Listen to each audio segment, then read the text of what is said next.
ডিসেম্বরের মধ্যে নির্বাচন দিতে হবে, টালবাহানা চলবে না, বলছেন খোকন। টালবাহানা চলবে না, ডিসেম্বরের মধ্যে নির্বাচন দিতে হবে, বলছেন খায়রুল কবির খোকন। নিরাপত্তা দিতে ব্যর্থ সরকার কি ক্ষমতায় থাকতে পারে, প্রশ্ন জিএম কাদেরের। জানাবো বিচার শুরু, মানবতা বিরোধী সব অপরাধীর শাস্তি কাম্য।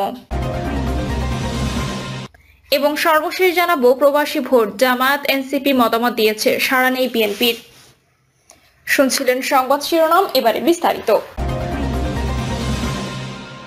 টালবাহানা চলবে না, ডিসেম্বরের মধ্যে নির্বাচন দিতে হবে, বলছেন খায়রুল কবির খোকন। বিএনপি যুগ্ম মহাসচিব খায়রুল কবির খোকন বলেছেন, নির্বাচন এখন সাধারণ মানুষের দাবি। এই নির্বাচনের জন্য এত লড়াই সংগ্রাম, মামলা হামলা ও গুম খুন, এখন সময় এসেছে এটি আদায় করার। অন্তর্বর্তীকালীন সরকারের নির্বাচন নিয়ে আর কোনো টালবাহানা চলবে না, ডিসেম্বরের মধ্যে নির্বাচন দিতে হবে। খোকন বলেন, আওয়ামী দুঃশাসনের 16 বছরে জিয়াউর রহমানের শাহাদাত বার্ষিকী জন্মবার্ষিকী পালন করতে পারেনি, জাতীয় সাংগঠনিক কোনো ধরনের কর্মসূচি পালন করতে পারেনি। এবার আর কোনো ধরনের বাধা নেই, আমরা স্বতঃস্ফূর্তভাবে আমাদের নেতার শাহাদাত বার্ষিকী পালন করব। নিরাপত্তা দিতে ব্যর্থ সরকার কি ক্ষমতায় থাকতে পারে, প্রশ্ন জিএম কাদেরের। আইন শৃঙ্খলার চরম অবনতিতে ক্ষোভ ও উদ্বেগ প্রকাশ করেছেন জাতীয় পার্টির চেয়ারম্যান জিএম কাদের। তার প্রশ্ন, যে সরকার সাধারণ মানুষের জানমালে নিরাপত্তা দিতে ব্যর্থ, তাদের কি ক্ষমতা আঁকড়ে থাকার অধিকার থাকে? বিবৃতিতে একথা বলেছেন শেখ হাসিনা আমলের বিরোধী দলীয় নেতা জিএম কাদের। তিনি বলেন, প্রকাশিত খবরে জানা যায়, সকাল 10টায় মিরপুরে জাতীয় সুইমিং পুল কমপ্লেক্স এলাকায় ব্যবসায়ীকে গুলি করে 22 লাখ টাকা ছিনতাই করা হয়েছে। একদিন আগে বাড্ডায় গুদারাঘাট এলাকায় ব্যবসায়ীকে গুলি করে হত্যা করা হয়। শুধু অলিগলি নয়, প্রধান সড়কেও প্রকাশ্যে দিবালোকে ছিনতাই হচ্ছে। আওয়ামী লীগের সঙ্গে সমঝোতা করে গত 4 নির্বাচনে অংশ নেওয়ার ফাঁসিবাদের দোষরা তকমা পেয়েছে জাপা।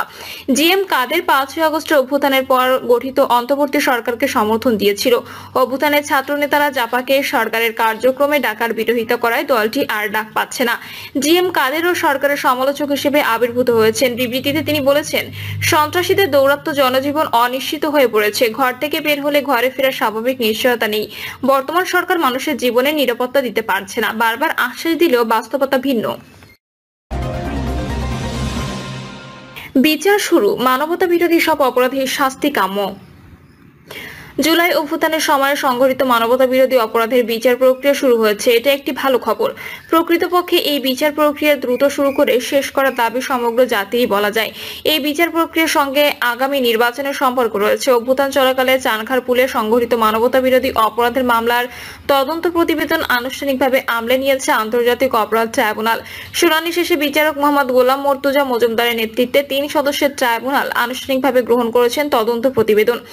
একই সঙ্গে মামলার অভিযুক্ত ডিএমপির সাবেক কমিশনার হাবিবুর রহমানের বিরুদ্ধে গ্রেপ্তারি পরোয়ানা জারি করে আগামী 3 জুন মামলার পরবর্তী দিন ধার্য করা হয়েছে। আন্দোলন দমনে আওয়ামী লীগ সরকারের চালানো নিপীড়নকে মানবতা বিরোধী অপরাধ বিবেচনা করে অন্তর্বর্তী সরকার কর্তৃক বিচারের উদ্যোগ নেওয়ার পর এই প্রথম কোনো মামলায় আনুষ্ঠানিক অভিযোগ দাখিল করা হলো। উল্লেখ করা যায়, গণ অভ্যুত্থান সফল হওয়ার পর দীর্ঘ প্রায় 9 মাসে অপরাধীদের বিচার প্রক্রিয়া শুরু হচ্ছিল না।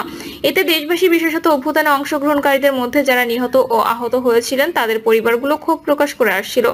এবার তাদের সেই ক্ষোভের প্রশমন হবে নিশ্চয়ই।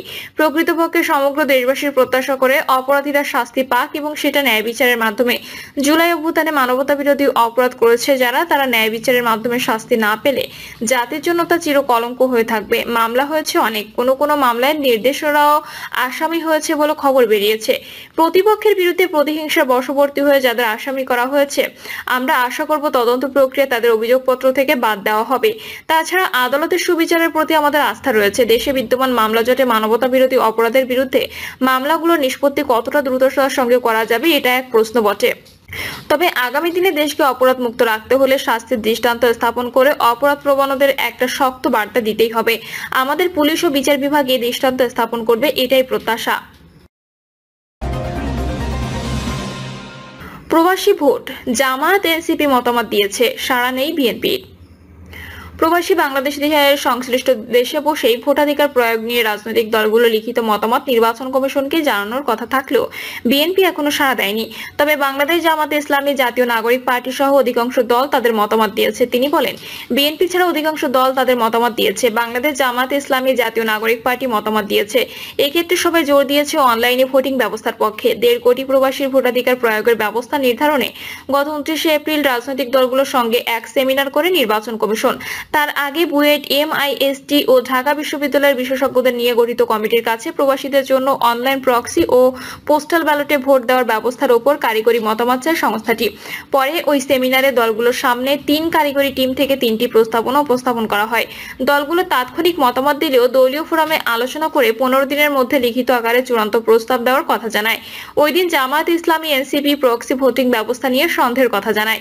বিএনপির স্থায়ী কমিটির সদস্য নজরুল ইসলাম খান সেদিন বলেন, যেই পদ্ধতিতে ভোট নেওয়া হোক না কেন, কেবল এনআইডি নয়, প্রবাসীদের পাসপোর্টকেও যেন আমলে নেওয়া হয়। আর দলীয় ফোরামে আলোচনা করে লিখিত মতামত পরবর্তীতে জানানোর কথাও বলেন তিনি। ওই সেমিনারে প্রায় 1 মাস পেরিয়ে গেলেও বিএনপির মতামত ইসিতে না আসার বিষয়ে জানতে নজরুল ইসলাম খানের সঙ্গে কথা বলতে একাধিকবার যোগাযোগের চেষ্টা করেন, সম্ভব হয়নি। এদিকে ইসি কর্মকর্তারা জানিয়েছেন, আগামী সপ্তাহ পর্যন্ত তারা অপেক্ষা করবেন। এরপর যাদের মতামত পাওয়া যাবে সেগুলো নিয়ে কারিগরি পরামর্শক টিমের সঙ্গে আলোচনায় বসবে সংস্থাটি। সবকিছু ঠিকঠাক থাকলে আগামী মাসে চূড়ান্ত হতে পারে প্রবাসীদের ভোট ব্যবস্থা। বুয়েটের কম্পিউটার সায়েন্স অ্যান্ড ইঞ্জিনিয়ারিং বিভাগের অধ্যাপক মোহাম্মদ মনিরুল ইসলামকে প্রধান করে 12 সদস্যের ওই পরামর্শক টিমে সমন্বয়ক হিসেবে রয়েছেন ইসির সিস্টেম ম্যানেজার মোহাম্মদ রফিকুল হক।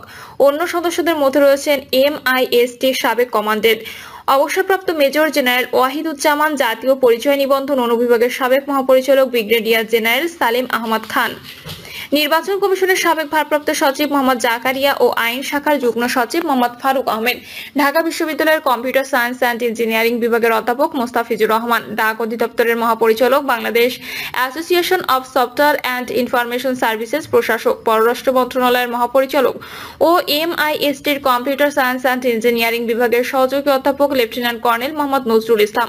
পরামর্শ টিমের সদস্যরা নিজেদের মধ্যে ভাগ হয়ে 3টি প্রস্তাবনা ইসিকে দিয়েছে, যেগুলোর উপর মতামত জানিয়েছে দলগুলো। এ নিয়ে প্রধান নির্বাচন কমিশনার এএমএম নাসির উদ্দিন ইতোমধ্যে বলেছেন, দলগুলোর সমর্থন ছাড়া প্রবাসীদের ভোটের সব চেষ্টা বৃথা যাবে।